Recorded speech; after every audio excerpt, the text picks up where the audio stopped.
version. There's a reason the mystics warned us. Protect what's precious before the world touches it. You told someone your good news. They congratulated you. They seemed happy for you. But something changed.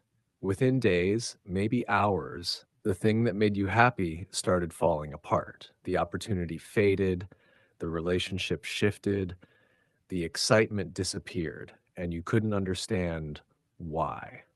Rumi said, "This is because happiness carries a frequency, a light. And when you share that light with people who are still in darkness, who are struggling, who are envious, their energy can extinguish it. Not intentionally, but inevitably. You got the job, the one you'd been hoping for, working toward, dreaming about, and you were ecstatic. You could barely contain yourself. So you called someone, a friend, a family member, someone you trust, and you told them. They said all the right things. Congratulations. I'm so happy for you. You deserve this. But their voice sounded flat. Their energy felt off. You brushed it off, told yourself you were being paranoid, overthinking. But then, days later, something happened. The job offer got delayed or rescinded, or the terms changed.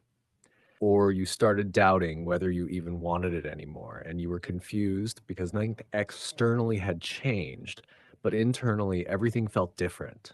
The excitement was gone, the certainty was gone, and all that was left was this strange, heavy feeling, like something had been taken from you.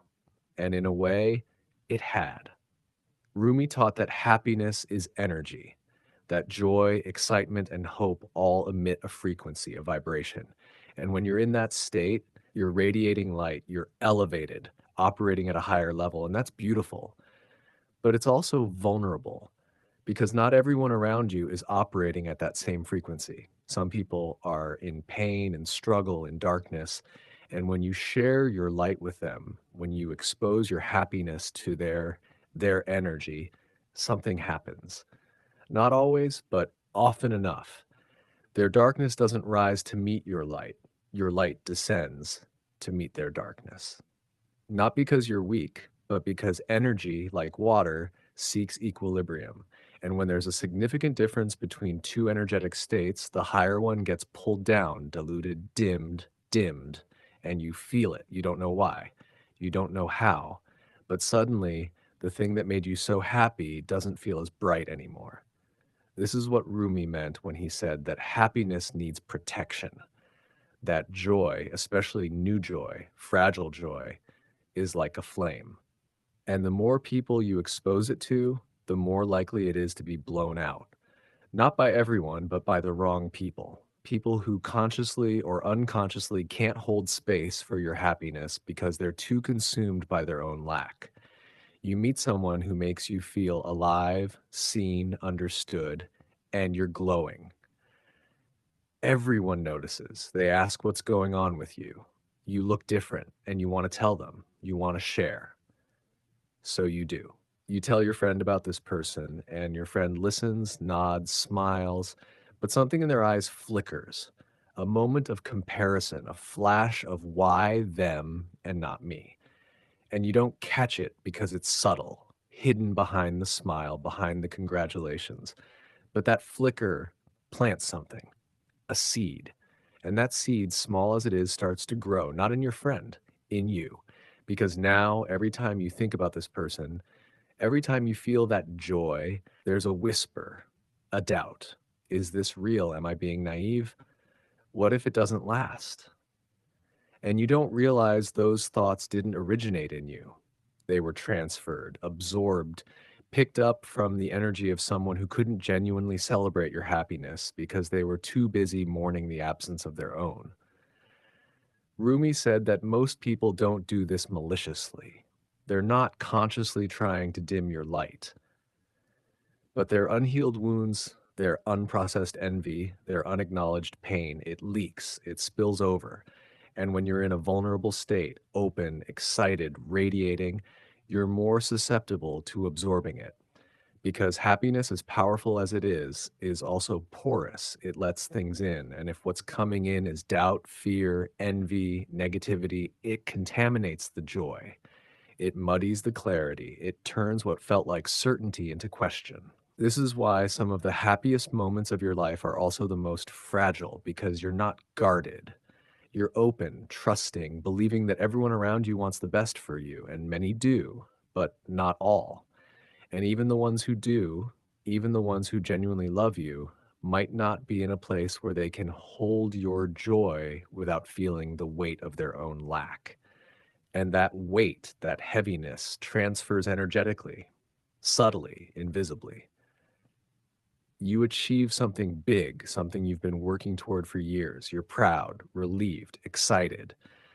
So you post about it, you share it publicly. The responses flood in. Congratulations, amazing, so proud of you. But among those responses, there are others, silent ones. The people who see your post and feel something else, resentment, bitterness, a quiet, why not me? And even though they don't comment or say anything, their energy is there, hovering, attaching, pulling. And within days, you start feeling different. The pride fades, the excitement dulls, you start second guessing. Was it really that big of a deal? Did I deserve it? Am I being arrogant? And you convince yourself those thoughts are yours, that you're just being humble, realistic. But Rumi would tell you they're not yours. They're echoes, reflections of the energies that came into contact with your joy. And the more people you exposed it to, the more contaminated it became. This is the danger of living in an age where everything is shared, where every win, every milestone, every moment of happiness is broadcasted. Because the more you share, the more you invite. And not everyone you invite is safe. Not everyone has the capacity to celebrate you without feeling diminished by your success. And their inability to hold your joy, their unspoken envy, their silent resentment doesn't stay with them. It travels, it finds you, and it dims what was once bright. Rumi taught that the wise protect their happiness, not by hiding, not by being secretive, but by being selective, by understanding that not everyone deserves access to their inner world, that some joys are meant to be private, sacred, held close. Because the moment you share them with the wrong people, you give those people power, power to influence, to diminish, to contaminate. And the wrong people aren't always obvious. They're not always the ones you distrust. Sometimes they're the ones closest to you. The friend who's been struggling, the family member who's unhappy, the coworker who's stuck, and they love you.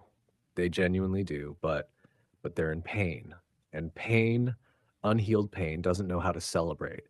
It only knows how to compare, to measure, to feel worse about itself in the presence of someone else's happiness. You tell your sister you're getting married. She smiles, hugs you, says she's happy for you.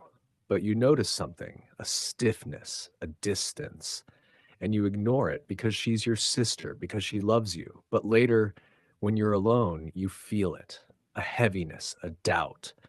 And you start questioning, is this the right person? Am I rushing? What if it doesn't work out? And those questions, they didn't come from you.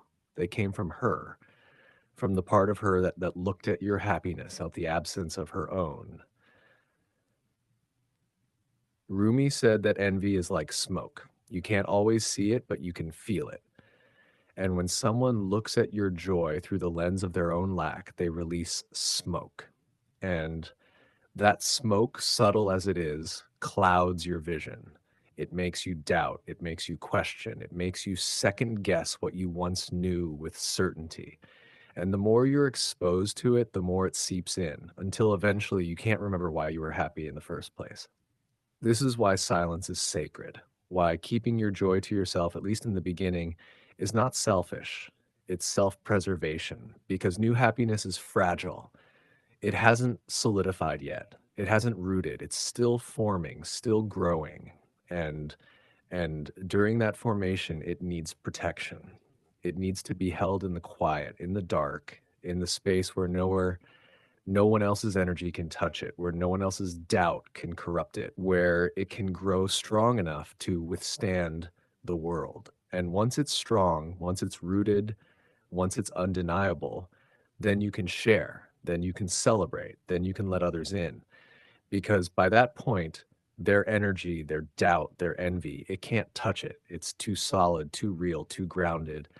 But before that, before it's solidified, it's vulnerable, and vulnerability in the wrong hands gets crushed.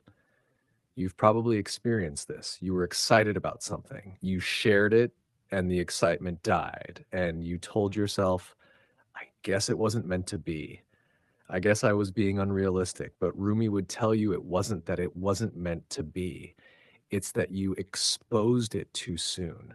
You let too many people in, and their energy, their doubt, their envy killed what could have grown. This doesn't mean you can never share. It doesn't mean you have to live in isolation, hiding every good thing that happens to you. But it does mean you have to be discerning. You have to ask, is this person capable of holding my joy? Are they in a place where they can genuinely celebrate me? Or are they in so much pain that my happiness will only remind them of what they don't have?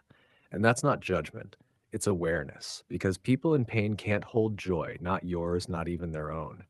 And expecting them to be happy for you when they're barely surviving is unfair to them and to you, because they'll fail. Not because they don't love you, but because they're not in a state to access that kind of generosity, that kind of spaciousness, that kind of genuine celebration. Rumi said that happiness is a gift, and gifts are meant to be cherished, protected, not thrown around carelessly, not handed to everyone who asks, but given selectively to those who can hold it, to those who can honor it, to those who won't crush it in their hands because they're too busy wishing it was theirs. So the next time something good happens, the next time you feel that surge of joy, that lightness, that excitement, pause before you share, before you announce, before you broadcast. Ask yourself, who needs to know? Who can hold this? Who will genuinely celebrate without secretly wishing it wasn't happening? And if the answer is no one or only a few, then keep it. Hold it close. Let it grow in the quiet. Let it root in the silence. And when it's strong enough, when it's undeniable, then you can share, but not before. Because Rumi was right. Happiness needs protection. And the best protection is silence. Not forever, but for now. For as long as it takes for the joy to become unshakable, for the light to become blinding, for the happiness to become so rooted in you that no one's doubt, no one's envy, no one's darkness can touch it. And when that happens, when your joy is that solid, you won't need to share it because it will radiate from you without you saying a word. And the right people, the ones meant to celebrate with you, will feel it, will see it, and will honor it without you ever having to announce it. Because the deepest truths are lived, not spoken, and the brightest light needs no audience. Subscribe to Mystics and Masters for more timeless